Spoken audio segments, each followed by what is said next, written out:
નમસ્કાર વિદ્યાર્થી મિત્રો. આજે આપણે ગુજરાતી વ્યાકરણનો એક ખૂબ જ મહત્વનો વિષય સમાસ વિશે શીખવાના છીએ.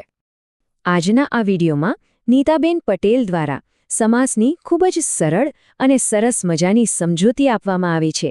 તો ચાલો ધ્યાનથી દરેક સમાસને સમજીએ અને તેને ઓળખવાની ટૂંકી રીતો પણ જાણીએ. તો સૌથી પહેલા સમાસ એટલે શું?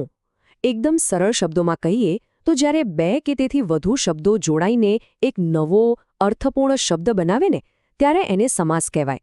આનો મુખ્ય હેતુ શું છે? તો કે ભાષાને ટૂંકી અને એકદમ સચોટ બનાવવાનો. સમાસના ઘણા પ્રકારો છે. આપણે શરૂઆત કરીશું સૌથી પહેલા બે પ્રકાર, દ્વંદ્વ અને તત્પુરુષ સમાસથી. દ્વંદ્વ સમાસની એક ખાસ વાત છે. એમાં જે બે શબ્દો જોડાયેલા હોય ને એ બંનેનું મહત્વ એક સરખું હોય છે.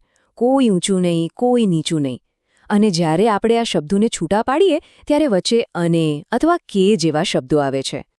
અહીંયા જુઓ, આ કેટલું રસપ્રદ છે. માતા પિતા એટલે માતા અને પિતા બંને સાથે. પણ હાર જીત એટલે હાર કે જીત બેમાંથી કોઈ એક વિકલ્પ. એટલે આ અને કેનો ઉપયોગ જ એનો સાચો અર્થ બતાવે છે. ચાલો હવે જોઈએ તત્પુરુષ સમાસ. આમાં શું હોય છે કે બે શબ્દો વિભક્તિના પ્રત્યયોથી જોડાયેલા હોય છે. એટલે કે ને, થી, માં, નો, ની, નું, ના જેવા નાના શબ્દોથી.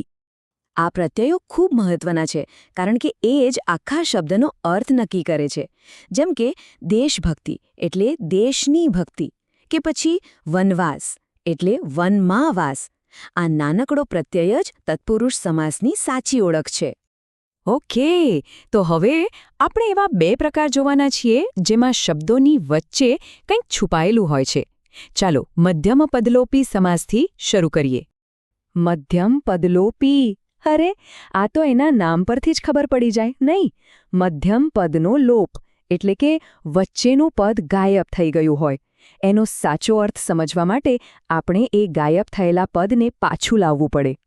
અહીંયા જુઓ, આગગાડીનો મતલબ ખાલી આગ અને ગાડી નથી, પણ એની વચ્ચે જે છુપાયેલું છે ને, આગ વડે ચાલતી ગાડી, એ જ તો છે મધ્યમ પદ. એ જ રીતે ઘોડાગાડી એટલે ઘોડા વડે ખેંચાતી ગાડી. હવે આવે છે ઉપપદ સમાસ. આને ઓળખવાની તો એકદમ મસ્ત ટ્રીક છે. આમાં બીજો શબ્દ હંમેશા કોઈ ક્રિયા બતાવતો હોય અને જ્યારે આપણે એને છૂટો પાડીએ ત્યારે છેલ્લે નાર પ્રત્યય લાગે છે, જે ક્રિયા કરનારને બતાવે છે. બસ આ નાર પ્રત્યય પકડી લો એટલે સમજી જવાનું કે આ ઉપપદ સમાસ છે. પંકજ એટલે પંકમાં એટલે કે કાદવમાં જન્મનાર.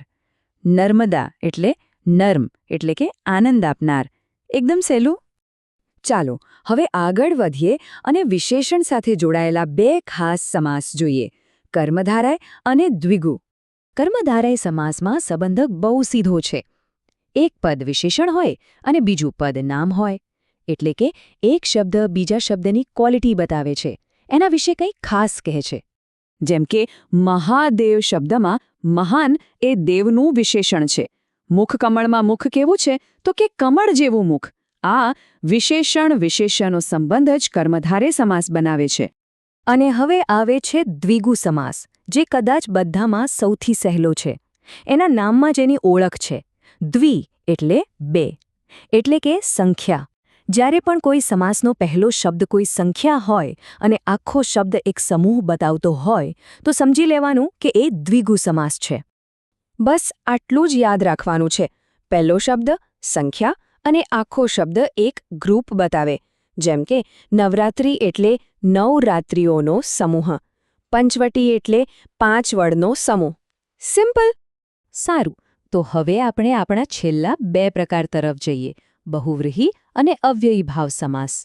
બહુવ્રીહી સમાસ જરા જુદી રીતે કામ કરે છે.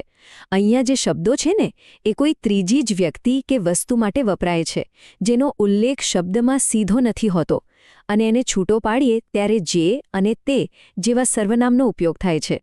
જો ગજાનનનો મતલબ હાથી કે મોઠું નથી, પણ જેનું મુખ ગજ જેવું છે તે. એટલે કોણ? ભગવાન ગણેશ. એવી જ રીતે દશાનન એટલે જેને 10 માથા છે તે, એટલે કે રાવણ. આ જે અને તે આપણને કોઈ ત્રીજી વ્યક્તિ તરફ લઈ જાય છે. અને છેલ્લે આવે છે અવ્યયી ભાવ સમાસ. આમાં પ્રથમ પદ અવ્યય હોય છે. અવ્યય એટલે એવો શબ્દ જે ક્યારેય બદલાય નહીં, જેમ કે યથા, પ્રતિ, આ, હર. આને ઓળખવા માટે બસ શરૂઆતના શબ્દો પર ધ્યાન આપવાનું. યથાશક્તિ એટલે શક્તિ પ્રમાણે. પ્રતિદિન એટલે દરેક દિવસે. આ યથા અને પ્રતિ જેવા શબ્દો દેખાય એટલે સમજી જવાનું કે આ અવ્યયી ભાવ સમાસ છે. તો આપણે 8 પ્રકાર જોઈ લીધા, પણ આ બધાને એકસાથે યાદ કેવી રીતે રાખવા? ચાલો, એના માટે એકદમ મસ્ત શોર્ટકટ જોઈએ જે બધું સરળ બનાવી દેશે. અને આ રહી એ માસ્ટર કી. આ એક જ કોષ્ટકમાં બધા શોર્ટકટ છે. દ્વંદ્વ માટે અને કે, દ્વિગુ માટે સંખ્યા, ઉપપદ માટે છેલ્લે નાર આવે અને બહુવ્રીહી માટે જે તે. બસ આ કોષ્ટક જોઈ લો એટલે બધા સમાસ એકદમ પાક્કા. વિદ્યાર્થી મિત્રો, આશા છે કે તમને સમાસ વિશેની આ માહિતી ગમી હશે. સમાસની આટલી સરળ સમજૂતી આપવા બદલ આપણે નીતાબેન પટેલનો આભાર માનવો જ જોઈએ. જો તમને આ વિડિયો ઉપયોગી લાગ્યો હોય અને ગમ્યો હોય તો વિડિયોને લાઇક કરજો, તમારા મિત્રો સાથે શેર કરજો અને આવી જ શૈક્ષણિક માહિતી મેળવવા માટે ચેનલને સબસ્ક્રાઇબ કરવાનું ભૂલતા નહીં. આભાર.